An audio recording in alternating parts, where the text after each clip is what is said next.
شاہد صاحب بات یہ آتی ہے کہ اس پرٹیکولر ڈرامے کو، چاہے ہم ممبئی اٹیک کی بات کرتے ہیں، ان کے پارلیمنٹ کی، وہ تمام چیزیں اب ان کے اندر کنفیشنل سٹیٹمنٹ کی صورت میں موجود ہیں. ان کا ایک سینئر آفیشل انٹیریئر منسٹری کا خود اس چیز پہ کنفیس کرتا ہے کہ جی بھارت نے خود کروائے تھے.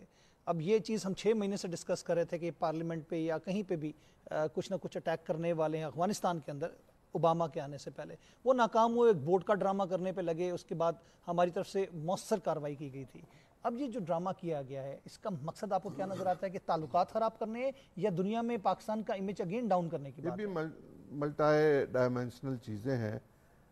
پچھلے دنوں پاکستان کے وزیر جو کامرس کے ہیں وہ افغانستان گئے ہوئے تھے اور بائی لیٹرل ریلیشنز پہ گفتگو تھی. اب میرے اور آپ کے درمیان ایک معاملہ طے ہونا ہے، تجارت کا معاملہ ہے. آپ یہ کہہ رہے ہیں یا افغانستان یہ کہہ رہا ہے کہ جب تک اس میں بھارت شامل نہیں ہوگا ہم نہیں کریں گے. پرائم منسٹر کے ساتھ آپ ایک معاملہ طے کر کے گئے ہیں، آپ ایم او یو سائن کرتے ہیں، آپ معاملات کو آگے لے کے چلنا چاہتے ہیں. ہمارا آرمی چیف وہاں جا کے آپ کی سڑک بنانے کی بات کرتا ہے، اس پہ کام شروع ہو چکا ہوا ہے. ہم ٹریڈ آپ کے ساتھ کرنا چاہتے ہیں، آپ آفیشیل ٹریڈ کی طرف کیوں نہیں آتے؟ اور اس میں آپ بھارت کو شامل کرتے ہیں کہ جی بھارت کے بغیر تو ہم آپ کے ساتھ ٹریڈ نہیں کر سکتے. بھارت کیا ان کا ہمسایہ؟ ہم ہمسائے ہیں. اب وہاں سے امریکہ کے جانے کے بعد، اور ابھی امریکہ کے جانے کے جو معاملات ہیں وہ شاید لٹک بھی جانے ہیں. 2016 تک کمپلیٹلی وہاں سے جانا ہے، لیکن یہ خبریں بھی ساتھ آ رہی ہیں کہ وہ وہاں رکنا چاہتے ہیں ابھی، اور اگر وہ وہاں رکیں گے تو کچھ اور طرح کی خرابیاں بھی وہاں پر موجود ہوں گی.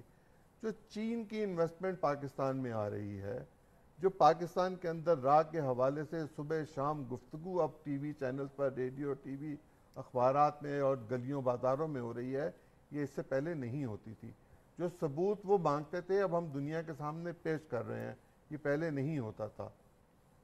وہ معاملات جو ہم یہ چاہتے تھے کہ خارجہ امور کے ذریعے طے ہوں، اب وہ میڈیا کے ذریعے گفتگو کے ساتھ باہر آ رہے ہیں، اور ان کی روشنی میں اب ایک تکلیف ہے، اور ایسی تکلیف ہے کہ جس کا ہم کوئی ازالہ نہیں کر سکتے.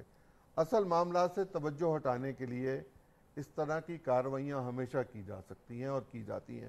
وہ جو یہ کہہ رہے ہیں کہ یہ MI6 کے مہمان ہیں، برطانیہ میں کسی سیاسی شخص کو، اور خاص طور پر پاکستانی سیاسی شخص کو، MI6 کی اجازت کے بغیر، ان کی اپروول کے بغیر، ان کی کانسنٹ کے بغیر، ان کی کلیئرنس کے بغیر اسائلم نہیں ملتا.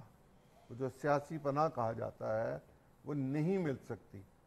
اور پاکستان کی ایسی شخصیت جس کے پاس 24-25 قومی اسمبلی کی سیٹیں ہوں، اس کو پاکستان سے کیا خطرہ ہے؟ پاکستان کو کاغذوں میں گالی نکال کر دی جائے، پاکستان کو برا بلا کہا جائے، پاکستان کا پاسپورٹ وہاں جمع کروایا جائے، پھر اسائلم سیک کیا جاتا ہے. اور پاکستان میں 24-25 قومی اسمبلی کی نشستیں رکھنے والے لوگ اگر سیاسی پناہ لینے پر مجبور ہیں تو پہلے قومی اسمبلی سے تو فارغ ہوں، اسمبلیوں کو تو چھوڑ دیں، سینٹ کو تو چھوڑیں، پھر جا کے کہیں پناہ لینی ہے تو پناہ لیں. اور وہاں جو معاملات ہیں وہ معاملات آگے بڑھ رہے ہیں. غالباً یہ خبر بھی آئی کہ 9 جولائی کو وہ پیش نہیں ہونا چاہتے. انہوں نے درخواست کی کہ مجھے کچھ وقت اور دے دیا جائے، اور جواب ملا پہلے ہی بہت تاخیر ہو چکی ہے. اب 9 جولائی پاکستان میں تو مادر ملت کے حوالے سے جانے جانا والا ایک دن ہے، ان کی یوم وفات ہے. اللہ جانے 9 جولائی کو برطانیہ میں کیا ہوگا.